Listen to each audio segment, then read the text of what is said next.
It was a late afternoon when my phone rang. As soon as I saw my mother-in-law Jennifer's name flashing on the screen, a wave of unease washed over me.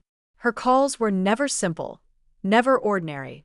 She always had an air of excitement, an energy that never seemed to fade, no matter the situation. I sighed, bracing myself for another one of her dramatic, drawn-out conversations. It was always the same with her. Talks filled with unnecessary near enthusiasm and unexpected surprises. I hesitated for a moment before answering, hoping that this wouldn't turn into one of those exhausting calls that left me drained. "Hello," I said, keeping my tone neutral, though I already knew she had something unusual to say. "Guess where I am?" she practically squealed, her voice brimming with excitement. It was the kind of enthusiasm a child would have when revealing a big secret. I rolled my eyes, not in the mood for games. "I have no idea," I replied flatly, hoping she'd get to the point quickly. She giggled, as if she were about to reveal the greatest surprise of my life. "I'm at a travel agency," she announced proudly. "I've been planning a big trip to Hawaii, and guess what? I'm taking 20 of my closest relatives with me." I blinked in confusion. This was completely unexpected. "Oh," I mumbled, forcing myself to sound polite. "That sounds fun." Before I could fully process what she had just said, she casually dropped a bombshell that sent my heart racing. "Oh, and by the way, you're treating us to this trip," she added lightly, as if she were discussing something as trivial as the weather. I froze. "What?" My voice sharpened with disbelief. But she continued as if nothing was wrong. "I borrowed that little black card from your wallet," she said with a mischievous tone. "You know, the one with no limit? I memorized the PIN and everything. I'm using it now." For a moment, I couldn't breathe. My fingers tightened around my phone as I tried to comprehend what she had just admitted, so casually. My credit card. My unlimited credit card. How did she even get it? When did she take it from my wallet? "What are you talking about?" I asked, my voice rising in panic. She laughed, a laugh that sent chills down my spine. "Oh, come on. A daughter-in-law is just like a daughter, isn't she? You wouldn't deny your loving mother-in-law a little vacation, would you? If you object, well, divorce is always an option," she teased, but there was an unmistakable edge to her voice, a threat hidden behind her playful words. I felt sick. How could someone be so shameless, so bold? The call ended soon after, but the dread stayed with me, coiling around my thoughts like a snake. Something about this felt terribly wrong. At the time, I had no idea, but that phone call was just the beginning of something far worse than I could have ever imagined. For weeks, I had felt a distance forming between me and my husband, Daniel. It was as if an invisible wall had been built between us, growing higher every day. He had always been a family man, someone who took pride in being present, helping around the house, and spending time with our son, Scott. But lately, he felt distant. The warmth in his eyes had faded. His laughter, once so frequent, had become rare. The easy conversations we used to have now felt forced, strained, as if he were carrying a secret he couldn't share. At first, I tried to push away the uneasy feeling, convincing myself that I was imagining things. Maybe he was just stressed from work. Everyone went through phases, right? But as time passed, I could no longer ignore the signs. His behavior had changed, and the more I paid attention, the more suspicious he became. Daniel started coming home late more often. Overtime, he would say. The first few times, I believed him. But when I glanced at his paychecks, the numbers didn't match up. If he was working extra hours, why wasn't there any change in his salary? That's when my doubts grew stronger. Then there were the little things. The way he would check his phone more frequently, always tilting the screen away from me. If I asked who he was texting, he would dismiss it with a casual, "Just a friend from work." But the way he avoided my gaze, the way he brushed me off, it all felt off. And then came the weekend outings. Daniel, who once preferred staying home with us, suddenly had plans. Always last minute. Always vague. One evening, I decided to test him. "Why don't we take a family trip next week?" I suggested, forcing my voice to sound light and excited. His response was instant, too instant. "I can't," he said quickly. Too quickly. I ran into an old classmate, and we're meeting up next weekend. I raised an eyebrow. "Oh, who?" "Just a guy," he said, almost defensively. "Nothing to worry about." It was that extra reassurance that made my stomach twist. Why would he feel the need to clarify that it was a guy? The detail felt forced, unnatural, like he was trying too hard to make me believe something. That night, I lay awake, my mind spinning with doubt. My gut was screaming at me. Something wasn't right. I couldn't ignore it anymore. I needed to know the truth. So I started paying closer attention. I noted the times he claimed to be working late and compared them to his actual paycheck stubs. They didn't add up. And then I did something I never thought I would do. I waited until he was asleep. His phone, usually guarded, was left unprotected on his nightstand. My hands trembled as I picked it up. My heart pounded as I unlocked it, scrolling through his messages. What I found shattered me. He wasn't meeting an old classmate. He was meeting a woman. The evidence was undeniable: late-night messages, intimate words exchanged between them, pictures, secret plans, conversations filled with hidden meanings. Stolen moments. My fingers shook as I scrolled through the texts, each one cutting me deeper than the last. My chest felt tight. My breath shallow. It was like the ground beneath me had disappeared, leaving me to free fall into a pit of betrayal and heartbreak. Everything I had believed about my marriage, about my husband, had been a lie. The love I thought we had, the trust one once placed in him, it had all been an illusion. I wanted to scream, to wake him up and demand answers. But I couldn't. Not yet. Because deep down, I knew this was only the beginning. That night, I sat alone in the dark, my thoughts racing, my emotions spiraling out of control. How could Daniel do this? To me, to our family, to Scott. The betrayal cut deeper than I could have ever imagined. And no matter how much I tried to push the pain away, it kept clawing its way back to the surface. I knew I couldn't stay silent. When Daniel came home late that evening, I was waiting. My hands were steady, my voice calm, but there was an unmistakable coldness in my tone, one that even he wouldn't be able to ignore. "We need to talk," I said, my gaze locking onto his. He paused at the doorway, his hand still on the knob as he turned to face me. "What's wrong?" he asked, feigning innocence. But I caught the flicker of unease in his eyes. I took a deep breath, my fingers tightening around the stack of printed messages I had gathered. "I know everything, Daniel," I said, my voice firm and unwavering. "I know about her. I know about the affair." His face paled instantly, his eyes widening as he took in the papers before him. But what stunned me the most wasn't his guilt. It was his reaction. He didn't look ashamed. He didn't even look regretful. He just looked surprised, as if he had never expected me to find out. I stared at him, waiting, hoping for some kind of explanation, some trace of remorse. But he just stood there, silent. And in that moment, I realized something even more painful than his betrayal. He didn't even think he had done anything wrong. A lump formed in my throat as the weight of it all sank in. My marriage was crumbling right before my eyes, and the man I had once trusted with my whole heart now felt like a stranger. I had thought that phone call from Jennifer was the beginning of my nightmare. I was wrong. This was only the start. He didn't apologize. No.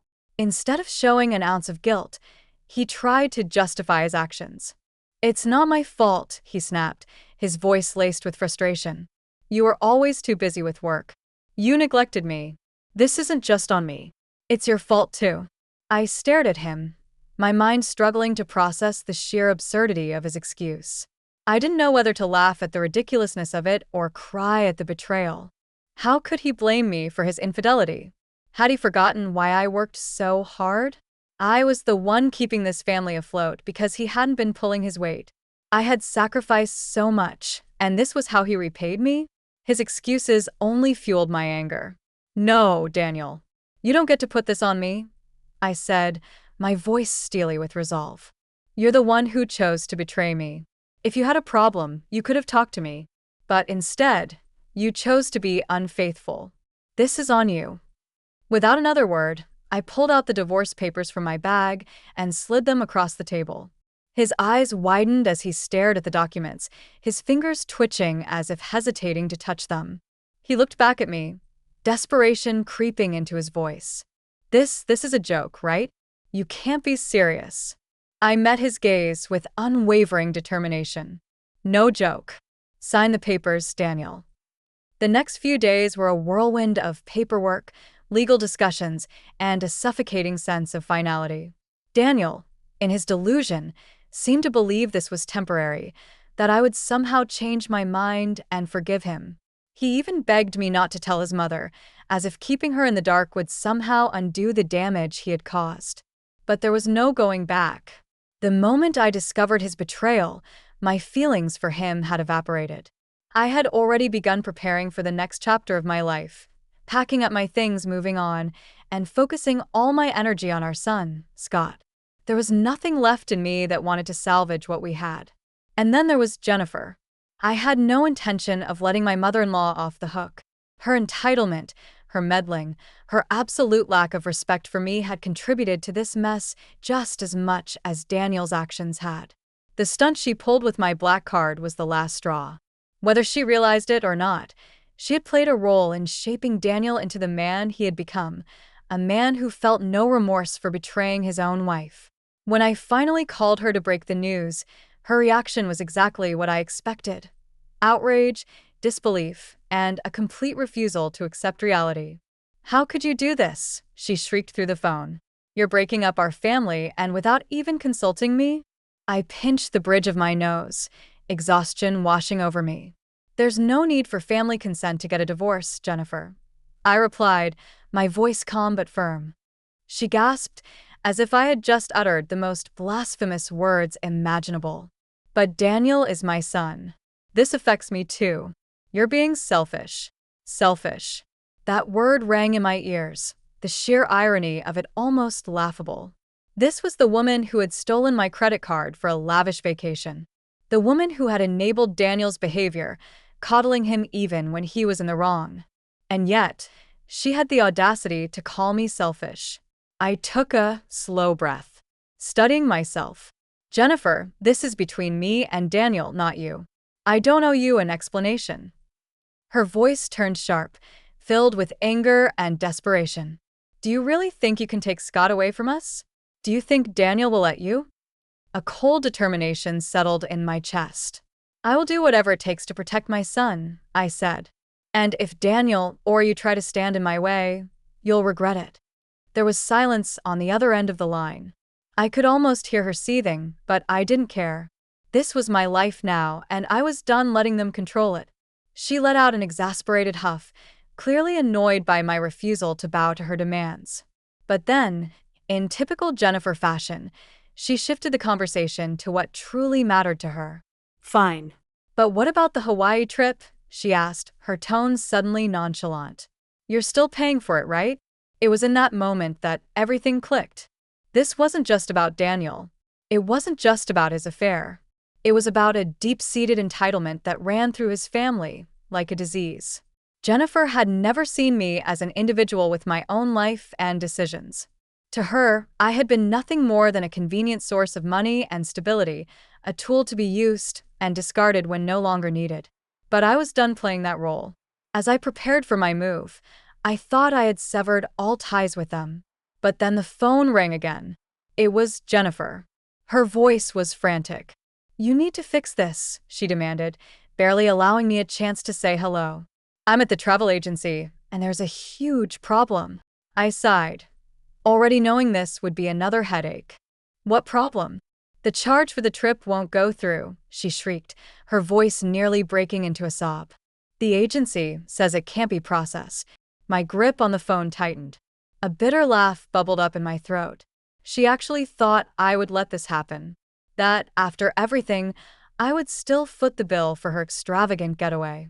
"Jennifer," I said slowly, relishing the moment, "did you really think I was going to let you rob me blind?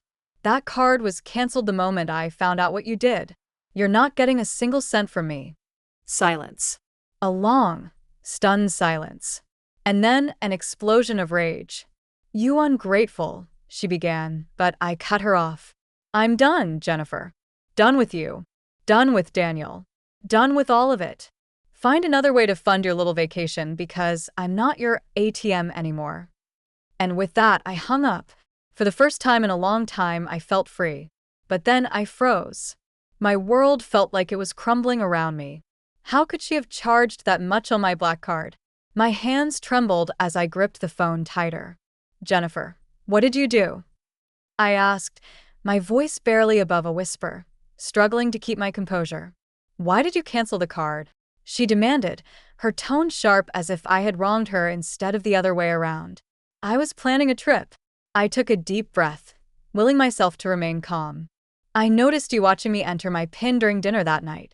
The moment I realized you had taken my card, I canceled it. Did you really think I wouldn't figure it out?" A brief silence followed. Then panic set in. Jennifer had, clearly, she had not expected me to catch on, let alone take action before she could get away with it. She fumbled for excuses, but I could hear the tension in her voice. In the background, I heard her family murmuring, pressing her to fix the situation. But I wasn't going to play along anymore. I had moved on emotionally, focusing solely on getting away from Daniel and his family for good. I was exhausted, drained from all the drama they had dragged me through.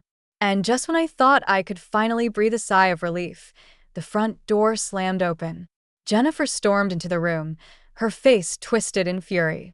"You need to fix this," she screeched. "You need to pay for the trip." I folded my arms and stared at her in disbelief. "Why should I pay for your travel expenses?" I asked, my anger bubbling to the surface. "Daniel and I are divorced. We are legally strangers now. You need to understand that." Her face turned pale as reality set in. She had convinced herself that she still had control over me, that I would give in to her manipulations like before. But she was wrong. I wasn't the same person who had tolerated their nonsense for years. "If you think I'm still part of this family, you're mistaken," I continued, my voice steady and unyielding. "We're done."